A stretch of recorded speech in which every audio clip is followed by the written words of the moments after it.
এটা আজকে আমি দেখলাম যে মোটামুটি সব দলেরই একটা হচ্ছে কমন কোয়েশ্চেন ছিল, সবার কাছেই ফিল হচ্ছে যে কোনোভাবে ইলেকশন কমিশন একটা নির্দিষ্ট দল দিয়ে প্রভাবিত হচ্ছে কিনা।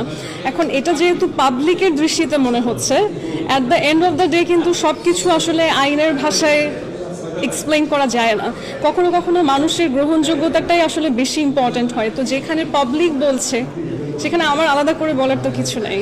I am also part of the larger group of people, যেখানে আমি দেখতে পাচ্ছি যে সবার চোখে পড়ছে বিষয়টা, সবাই মনে করছে যে এখানে নিরপেক্ষ নির্বাচন হচ্ছে না, কোনো একটা দলের প্রতি তারা একটু হেলে পড়েছে। হয়তো তাদেরও একটু কনসিয়াসলি ভাবা উচিত যে মানুষ এরকম কেন ভাবছে, এবং if